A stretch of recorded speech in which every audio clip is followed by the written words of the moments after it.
Metodologia científica, um curso de métodos quantitativos. Eu sou o Tenente-Coronel André.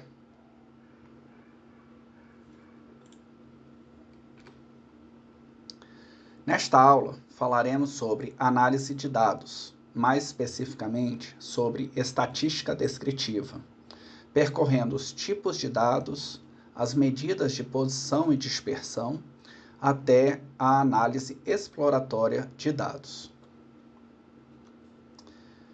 Convém ressaltar o ensinamento de Lakatos, que ressalta que mesmo com dados válidos, é a eficácia da análise e da interpretação que determinará o valor da pesquisa.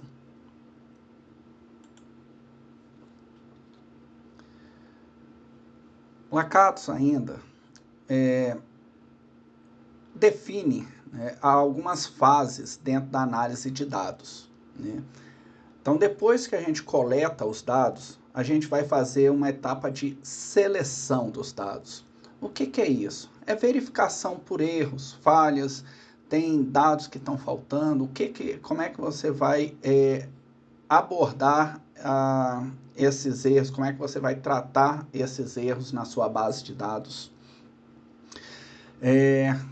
A partir daí, você faz uma filtragem, uma validação dos dados, então você vem para a parte de codificação dos dados.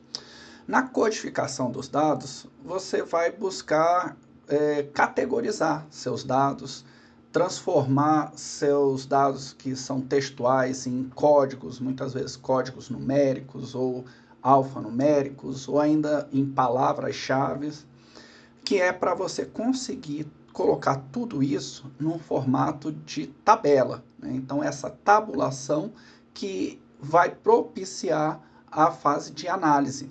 E aí, nessa parte de análise, você vai, de fato, extrair relações entre as variáveis que constituem descrevem o seu fenômeno, e então passar para uma análise mais ampla, que as autoras chamam de interpretação, que aí, além de você estabelecer as relações do fenômeno em si, vai associar com conhecimentos maiores do seu referencial teórico para dar trazendo um conhecimento mais amplo sobre os dados que você coletou na sua pesquisa.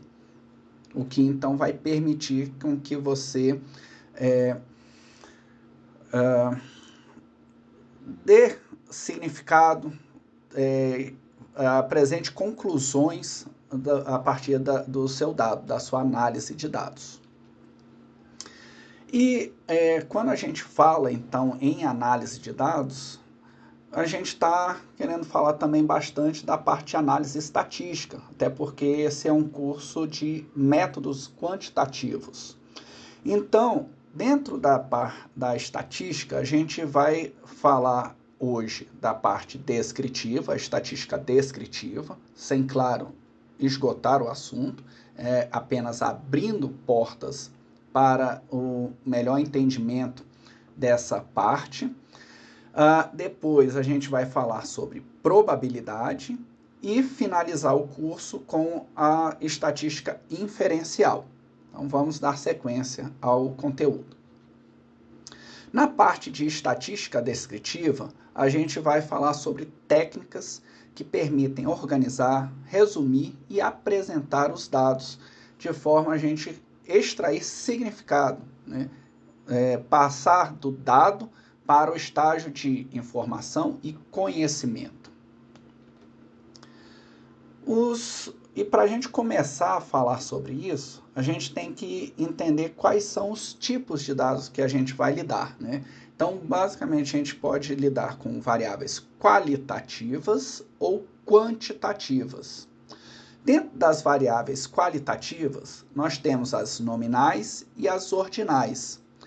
O exemplo de nominais são sexo, feminino e masculino, área de graduação, física, química, literatura, estatística, ciência política, estado civil, casado, solteiro, Então, vejam que não existe uma ordem entre essas variáveis. Enquanto que já nas ordinais, por exemplo, a escolaridade, você vai do nível, por exemplo, fundamental para o nível médio e o nível superior. Ou seja, existe uma gradação dentro dessa variável, né? Por exemplo, uma menção, uma nota que é atribuída ao aluno. Então, por exemplo, MI é menor do que MM, que é menor do que MS e que é menor do que SS. O grau de satisfação, né? Você pode ir do muito insatisfeito até o muito satisfeito, né? Então, tem uma ordem, uma gradação na variável. Por outro lado, as variáveis quantitativas, elas podem ser contínuas ou discretas. Então, por exemplo, a temperatura, né? A gente não pula de 34 graus Celsius, por exemplo, para 35 graus Celsius. Você tem todo um contínuo de 34,1, 34,15, 34,2, enfim, é um contínuo que você não consegue discretizar ali aqueles valores. Da mesma forma, altura, distância, o que não se identifica, por exemplo, nas variáveis discretas. Então, por exemplo, eu tenho um aluno, 2 alunos, 3 alunos, né? Eu não tenho um contínuo de alunos. Da mesma forma, quando eu vou contar o número de acidentes, eu vou contar o número de bolinhas, enfim. Quando eu faço uma contagem e essa contagem resulta em números inteiros, então eu tenho uma variável quantitativa discreta. Vamos dar aqui alguns exemplos de como que a gente pode apresentar essas variáveis, começando pelas variáveis qualitativas.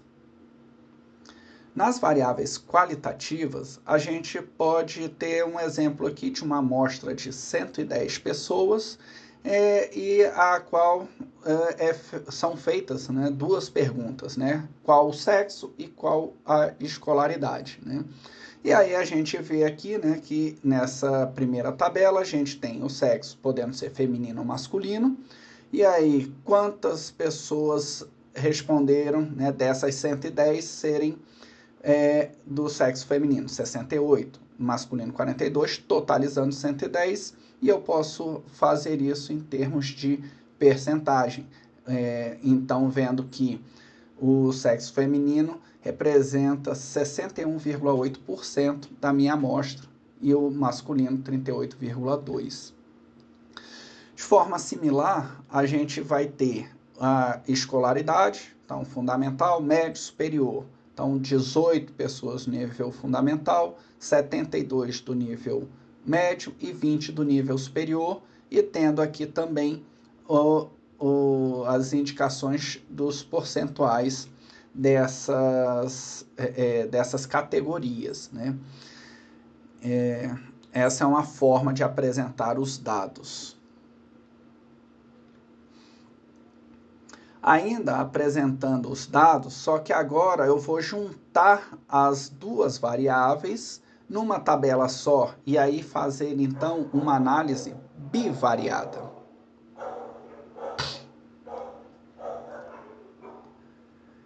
Essa análise, juntando os dados numa tabela só, eu posso fazer uma análise bivariada, ou seja, eu posso analisar a escolaridade e o sexo das pessoas. Então, eu posso verificar que no ensino fundamental nós temos 6 pessoas do sexo feminino e 12 do sexo masculino, totalizando 18.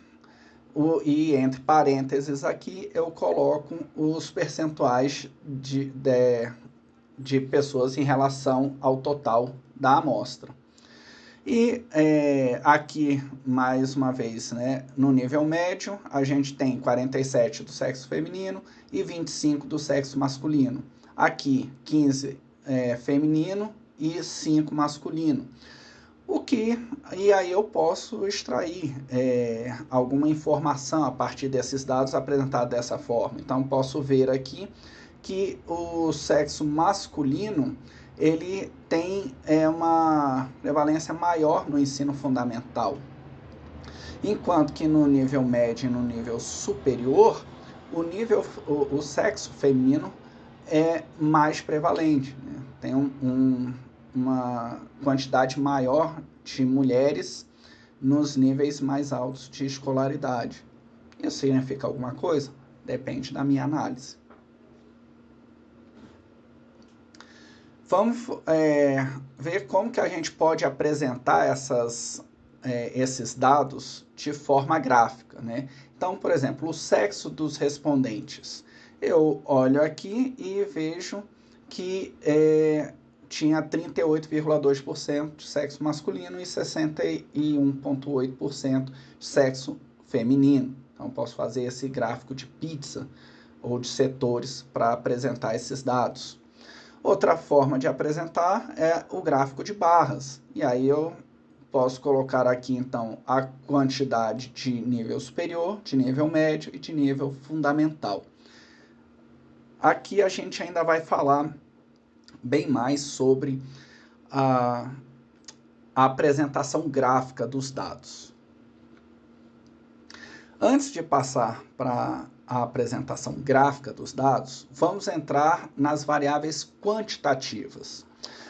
Nas variáveis quantitativas, eu posso fazer uma estatística descritiva e começar a falar de média, mediana e moda, por exemplo, que são as medidas de posição da minha amostra, né? Então, aqui exemplificando, eu tenho um time de futebol e as alturas em metros desses jogadores estão indicadas aqui, né?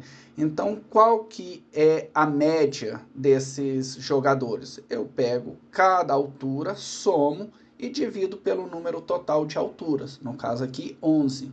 Com isso, eu encontro um valor médio da altura de 1,62 m. Então, em média, esse time tem 1,62 m de altura. E qual que é a mediana das alturas desses jogadores? Bom, para calcular a mediana, eu tenho que ordenar os meus dados do menor para o maior. E olhando aqui, o maior, então, dá 1,69 m e o menor, 1,48, né? De 1,48 até 1,69. Então, colocando essas alturas em ordem, né, do menor para o maior, eu vou selecionar o elemento que divide essa amostra em metade das alturas abaixo desse valor e metade acima desse valor. Então, esse é a altura de 1,64 m. Então, 1,64 m eu tenho 5 alturas menores do que 1,64 m e 5 alturas maiores do que 1,64 m. E a moda? A moda é o valor que mais se repete na minha amostra. No caso aqui, 1,66 m. Uma vez, duas vezes, 3 vezes. A moda, é importante salientar que ela pode ser mais do que um valor, né? Então, se eu tivesse outras 3 alturas iguais aqui, então eu teria 1,66 m e o outro valor que se repete também 3 vezes, tá? Então, o moda é o valor que se repete mais vezes. Aí, a gente entra agora para entender um pouquinho melhor a média, porque a gente usa muito a média para descrever as amostras. E ela tem alguns problemas que a gente precisa estar ciente ao usá-la, né? Então, por exemplo, se eu coloco aqui nesse time de jogadores de futebol, o jogador mais alto do mundo e o atleta mais alto do mundo, eu vou ter novos valores de altura, né? Então, a média desse time, que antes era 1,62 m, agora adicionando esses dois jogadores aqui, eu passo a ter uma média de 1,74 m, né? Então vejam que eu aumentei meio que artificialmente o valor da média quando eu adicionei esses dois jogadores aqui no time. E aqui, então, entra esses conceitos de medidas de dispersão, né? Porque eu tenho aquelas duas amostras, né? O time de futebol e o time de futebol com aqueles outros dois jogadores muito altos, né? E aí, mudei a média, mas o que mais que eu posso extrair de informação? Como é que aqueles dados estão dispersos em torno da média? Então, eu tenho duas medidas que são a variância e o desvio padrão, observando que a variância e o desvio padrão têm uma relação, uma é o quadrado da outra, né? A variância é o quadrado do desvio padrão. E tem também uma diferença na fórmula para calcular a variância, quando a gente está, tanto a variância quanto o desvio padrão, quando eu estou tratando de amostra ou da população. Então, se eu tenho apenas uma amostra, eu vou ter menos graus de liberdade, então eu vou restringir aqui, fazendo esse n-1 aqui. E quando eu tenho a população, eu vou dividir pelo tamanho da população, né? O número de elementos da população, né? Então, vamos ver aqui na prática como é que ficaram esses dados para os dois times, né? Então, aqui estão representadas as alturas dos jogadores, dos 11 jogadores, e aqui estão as 11 alturas dos jogadores, mais aqueles dois jogadores muito altos, né? Então, vejam que aqui eu tenho um desvio padrão de 7 centímetros, enquanto que aqui eu tenho uma dispersão bem maior, de 30 centímetros.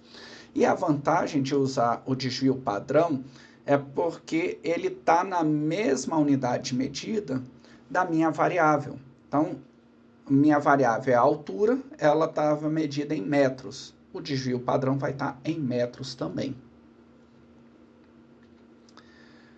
Vamos agora fazer uma distinção para a formatação da monografia, que é diferenciar quadros de tabelas, tá? Então, vejam aqui o conceito que o Manual de Trabalhos Acadêmicos do Corpo de Bombeiros define, a definição para tabelas do Manual de Trabalhos Acadêmicos. Tabelas são conjuntos de dados estatísticos dispostos em determinada ordem de classificação. Então, vejam aqui que esses dados, né, por região, para cada ano aqui de matrículas no ensino fundamental, eles foram trabalhados estatisticamente. Então, levando ao pé da letra, a definição de tabela é essa.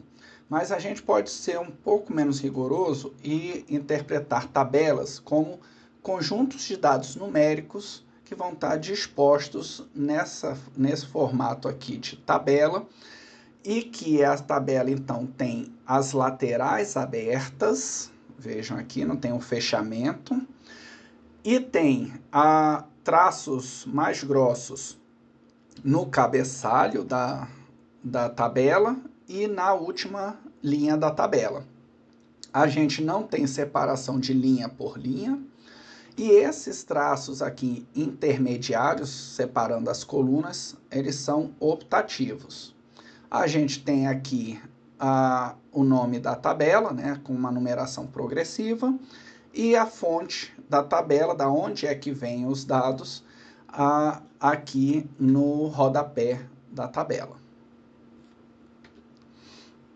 Por outro lado, o manual define quadros como contendo informações textuais agrupadas em colunas e com os 4 lados fechados. Então, vejo que agora o quadro, né, que é uma tabela textual, ele está fechado e tem as separações de todas as linhas e de todas as colunas.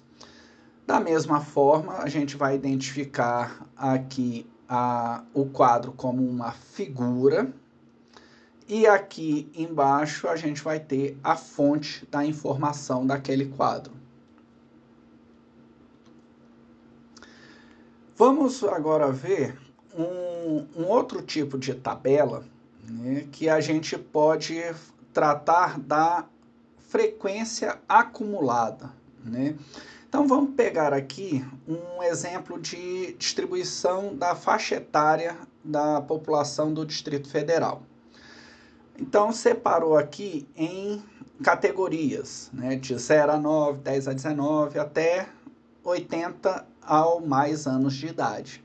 E aí aqui a gente tem 430 mil habitantes no DF com 0 a 9 anos, 445 mil de 10 a 19 anos e assim por diante. A respectiva percentagem ou porcentagem dessa categoria está aqui nesta coluna. Então, de 0 a 9 tem 16,3%, de 10 a 19, 16,9%. Agora, reparem aqui que eu coloco a porcentagem acumulada, ou a frequência acumulada, que é o quê? Então, essa segunda linha aqui está somando o 16,3 com mais a categoria daquela linha, né? No caso, 16,9. Aqui, nessa terceira linha, eu estou somando as anteriores com essa linha daqui.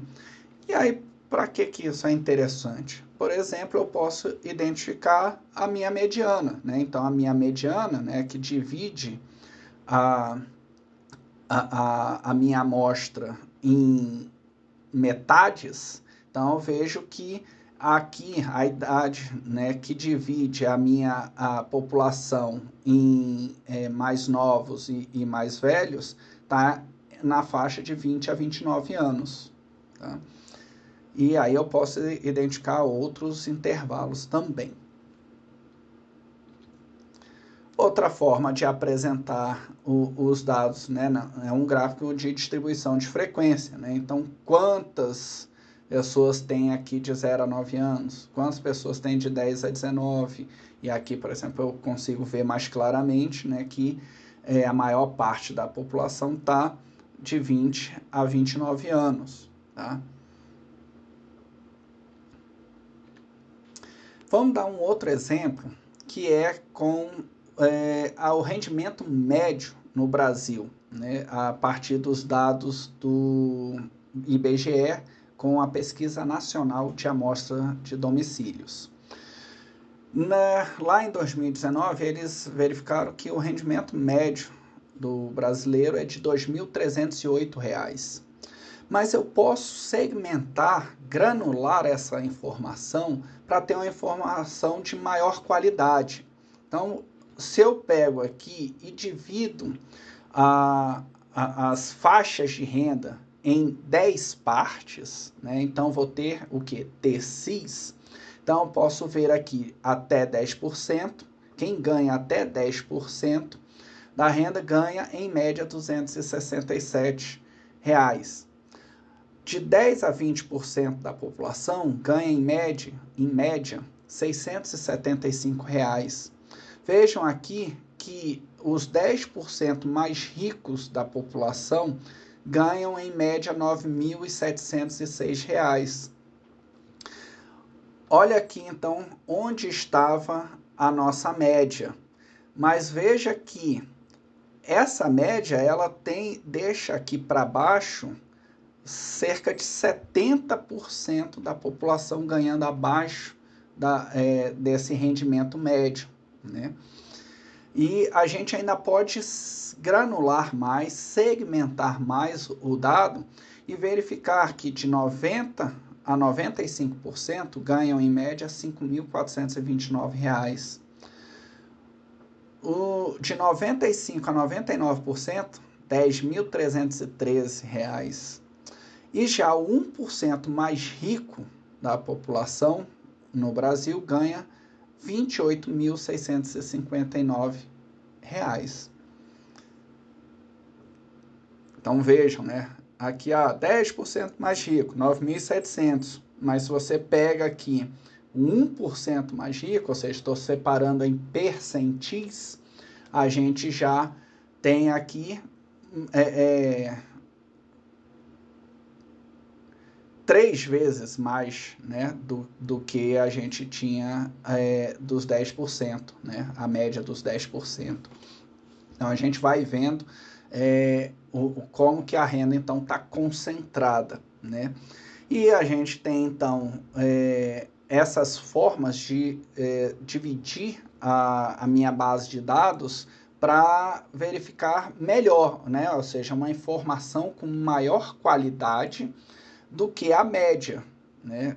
Só de fazer essa separação em quartis, decis, percentis, enfim. Então, como eu disse, a gente vai olhar um pouquinho mais sobre a representação gráfica dos dados, né? E um gráfico muito interessante é o diagrama de caixa, ou box plot. Esse box plot aqui, ele vai pegar então a minha massa de dados, né, o meu conjunto de dados, e vai colocar dentro de uma caixa tudo que tiver entre o primeiro quartil, ou seja, 25%, até o terceiro quartil, 75% do conjunto de dados está dentro dessa caixa aqui. Esse traço aqui dentro da caixa representa a mediana, ou o segundo quartil, que é 50% da amostra. Esses que chamamos de bigodes representam os limites mínimos e máximos que desconsideram o outlier. Então ele vai pegar aqui, qual que é o critério para ele dizer que é um valor máximo ou mínimo? Ele pega essa distância aqui dos valores que estão no primeiro quartil e no terceiro quartil, vezes 1,5, então mais 1,5, dá aqui o limite máximo. Menos 1,5, essa distância, dá o limite mínimo. Bom, e o que era outlier? O que está abaixo do mínimo ou acima do máximo, né? Então, vou dizer que esses são valores discrepantes da minha amostra. E aí eu posso propor um tratamento para ele, posso desconsiderar, eu vou ver qual que é o motivo daquele valor estar discrepante, foi um erro, ou é uma característica da minha amostra, o que está acontecendo ali, né? Outra informação interessante do diagrama de caixa é que essa mediana, quando ela não está exatamente aqui no meio da caixa, quer dizer que a distribuição ela tem uma assimetria, ou seja, a média e a mediana não estão alinhadas, né? Eu não falei aqui na estatística descritiva de medidas de forma, né? A parte de assimetrias, curtose, então não estou tratando disso, mas quando você plota o diagrama de caixa, você consegue já observar esse tipo de assimetria na sua amostra, o que então mostra como que esse gráfico é interessante para representar os seus dados.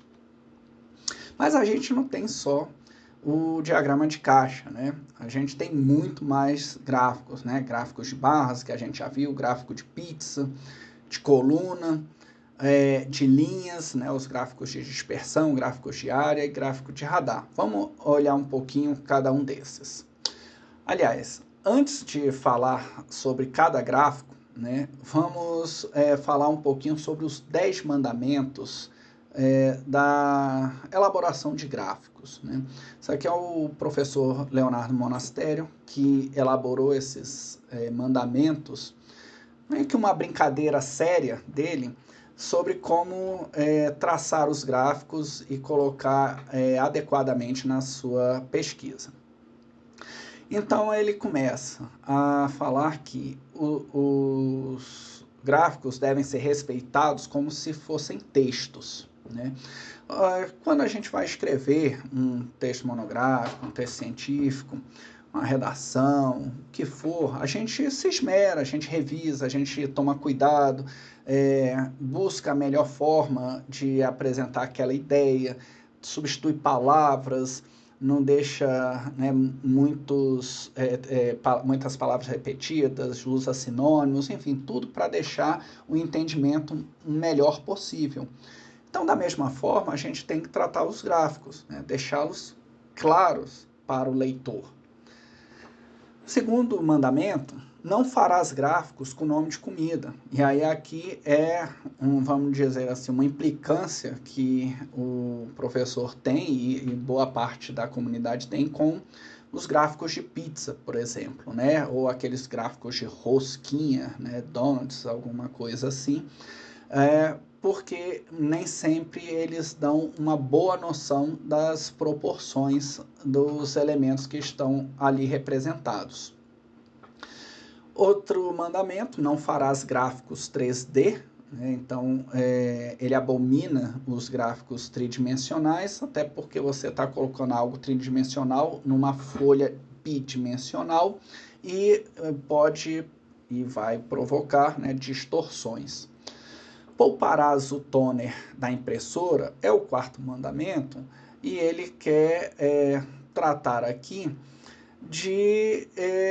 do cuidado que a gente tem que ter com as cores que a gente vai colocar no nosso gráfico, né? Então, cuidado, fazer aquele carnaval, aquele salseiro de cores, que vai ficar uma coisa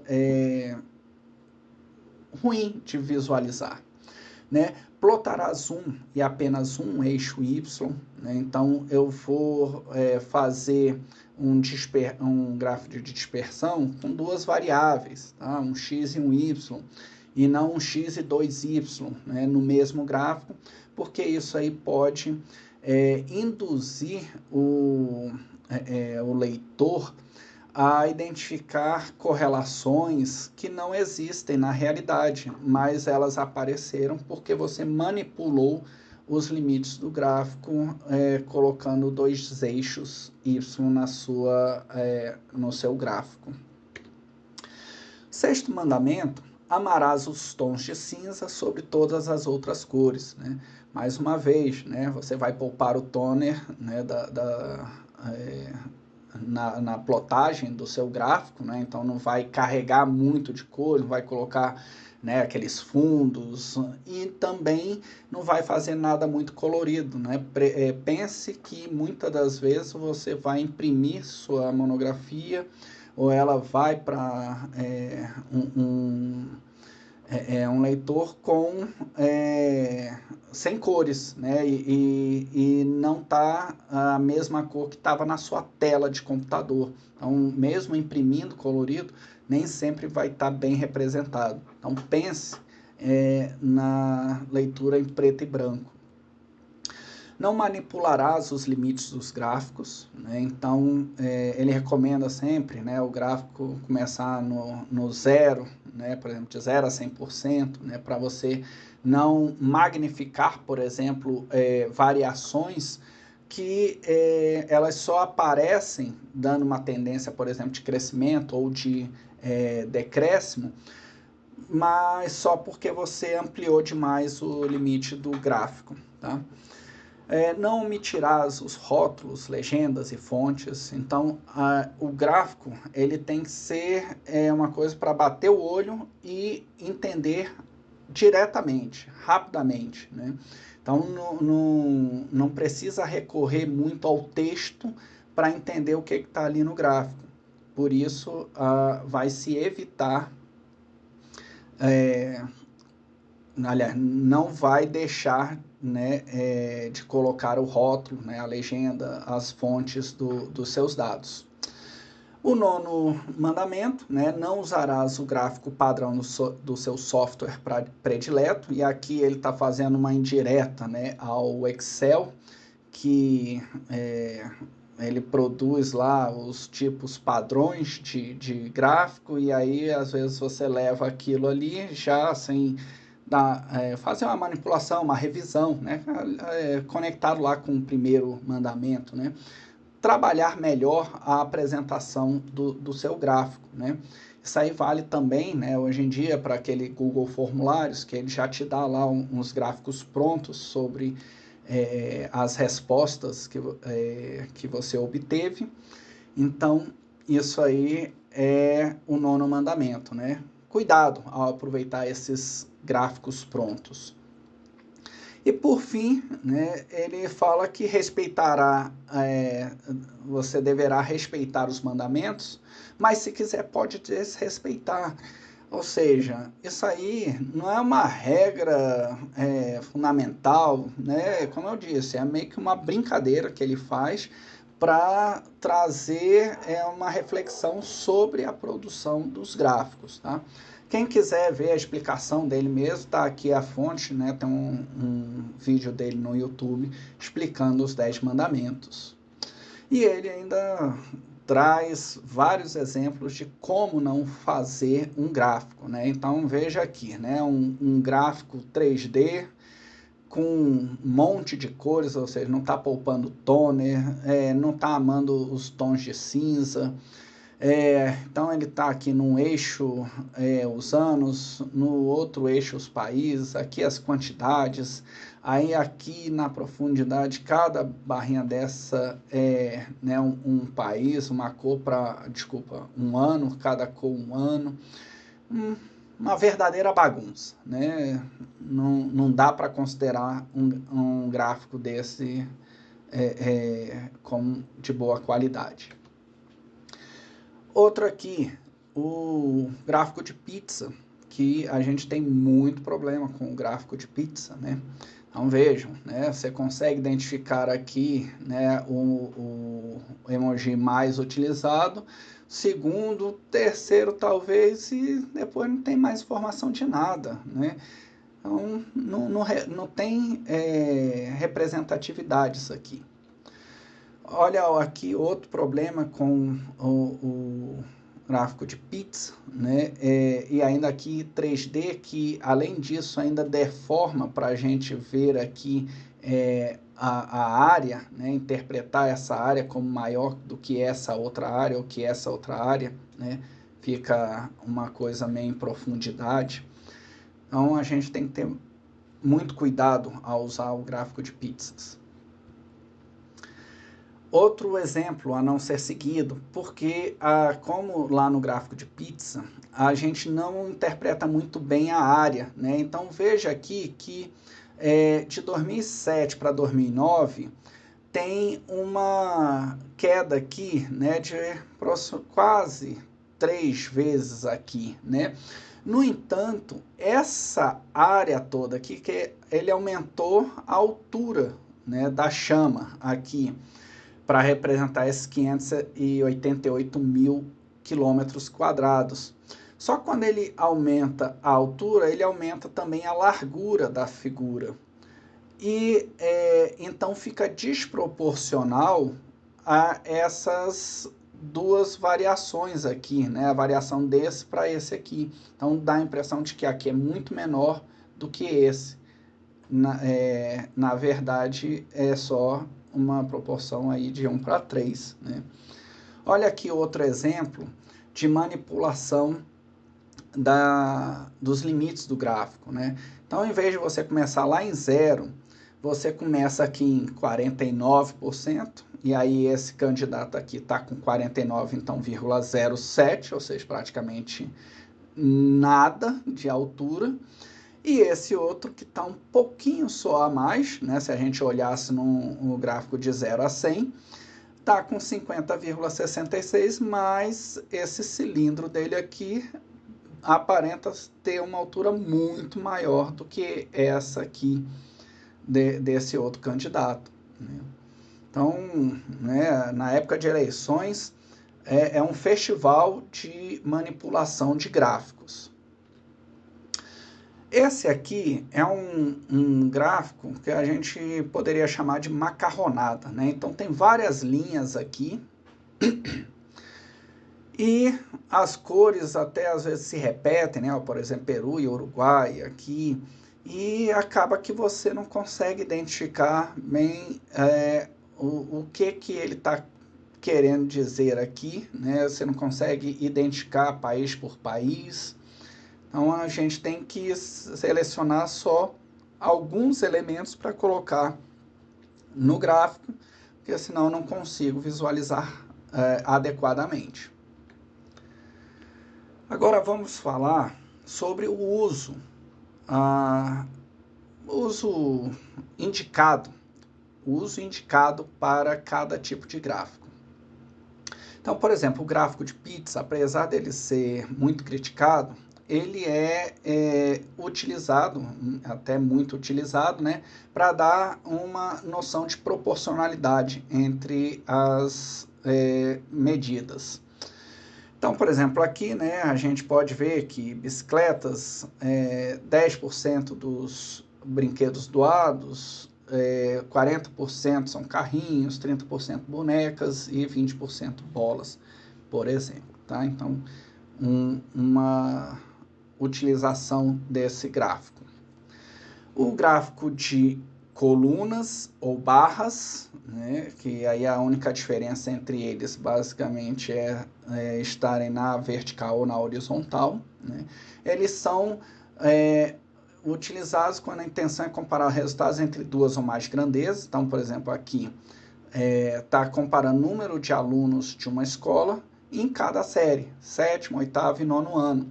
Então, ele agrupa aqui as colunas e ano a ano vai vendo como que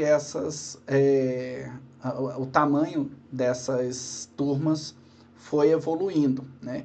Então, pode fazer comparações também da mesma grandeza ao longo do tempo, né?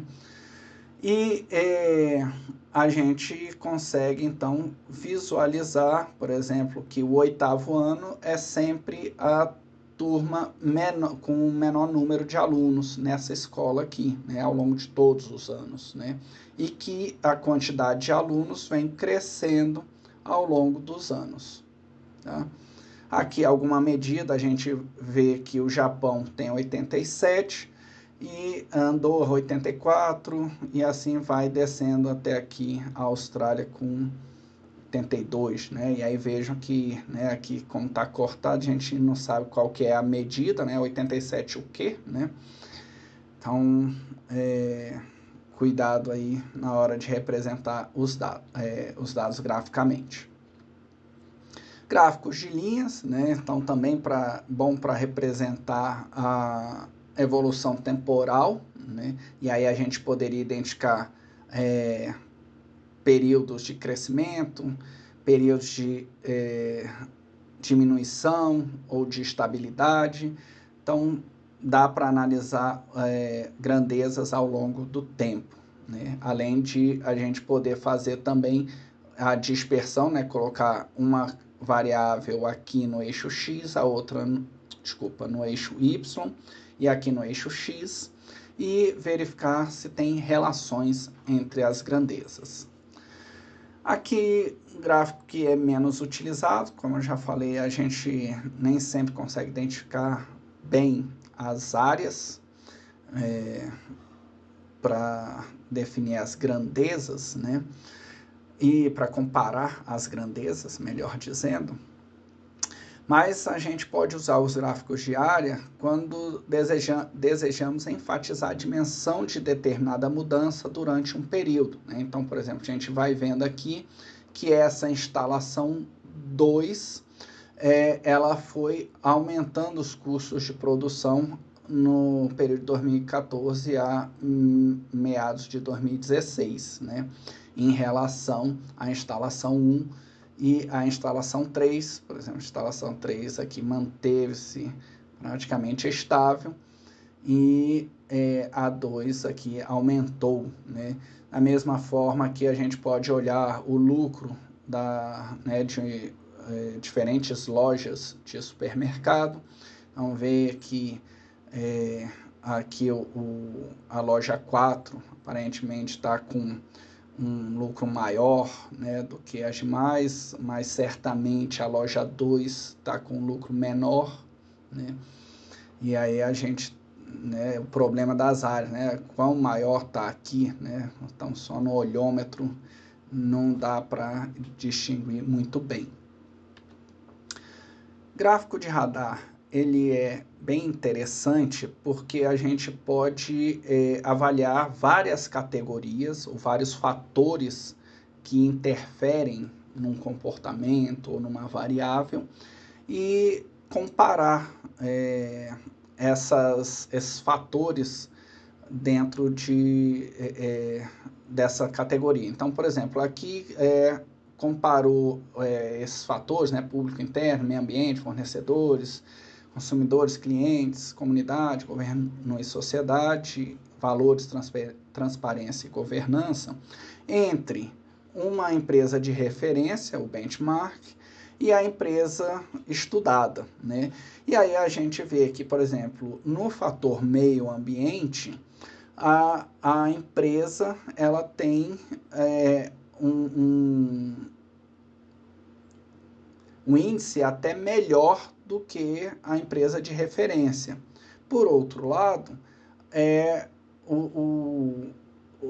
a perspectiva de governo e sociedade ela está muito aquém da empresa de referência.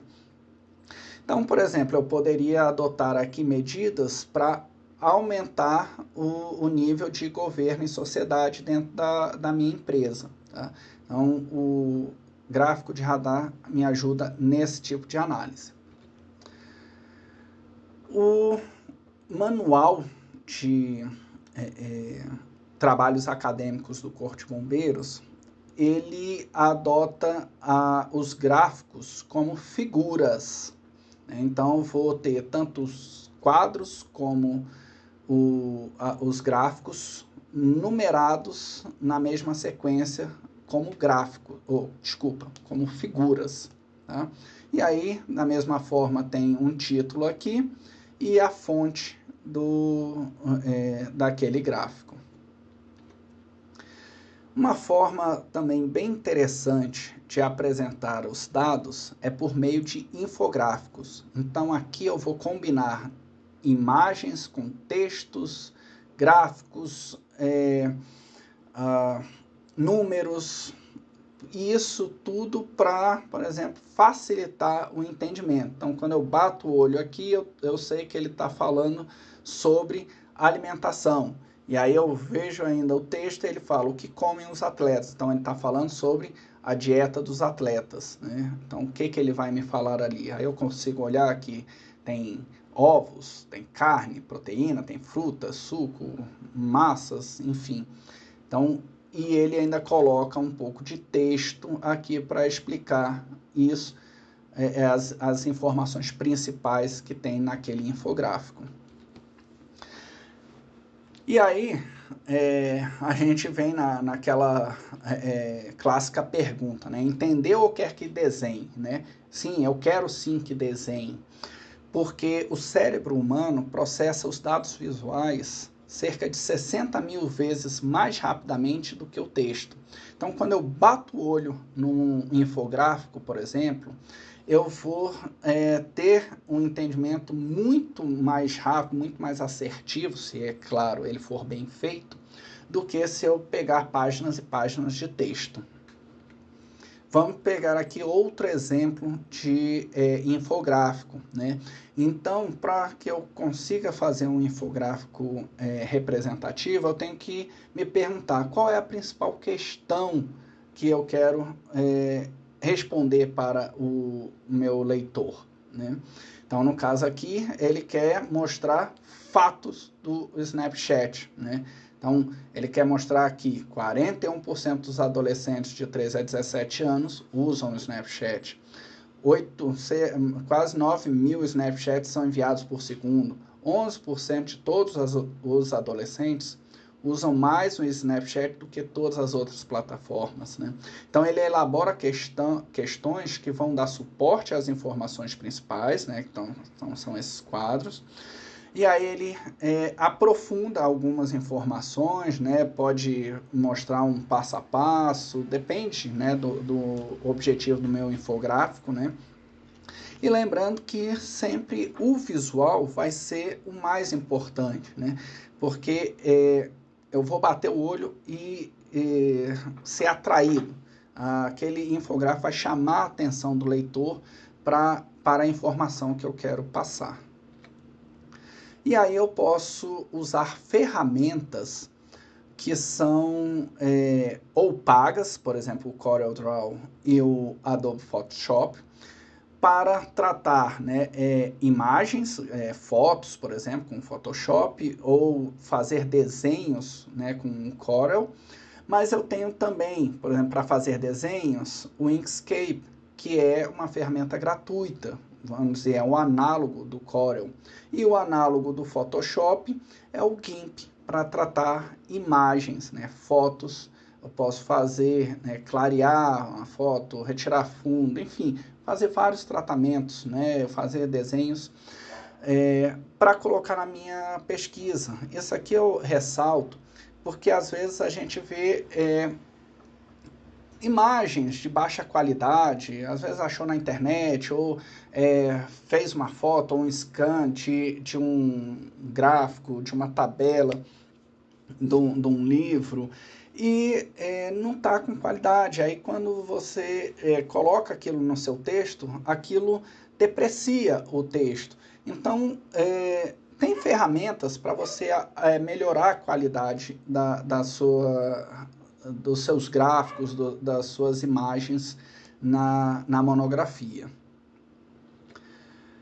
E por fim, eu quero falar um pouquinho sobre análise exploratória de dados, né, que no inglês é EDA, que é uma técnica para investigar preliminarmente um conjunto de dados e resumir suas principais características, muitas vezes usando métodos de visualização de dados, né? Ou seja, eu vou traçar gráficos ali, vou buscar tabelas, informações básicas de estatística descritiva, para entender o jeitão dos meus dados, né? O que eu posso extrair de informação dali de forma preliminar, né? Então, esse é o mote da análise exploratória de dados, e a gente vai fazer uma prática dessa análise exploratória de dados num vídeo separado, tá? Aqui eu recordo as principais referências para esse tema, né, de análise estatística, né?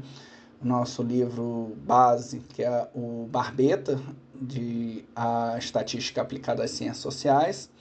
Mas aí a gente tem outros livros aqui de análise com Python, tá? E também alguns livros sobre estatística, né, que já não são tão técnicos, mas vão falar sobre as características da análise estatística, né, como o andar do bêbado, como mentir com estatística, e que vão te trazer reflexões sobre o uso da estatística, né? E os dois livros sobre visualização de dados, que é a forma de você apresentar os dados de forma mais agradável ao leitor e mais informativa. E para encerrar essa videoaula, né, eu quero deixar aqui a frase do Mark Twain sobre a estatística, né? Os fatos são teimosos, mas as estatísticas são mais maleáveis, né? Então, cuidado, né? Porque você às vezes vai trabalhar muito com os dados e vai acabar torturando os dados para te dizer o que você quer. E aí você já está fugindo completamente da boa técnica de pesquisa.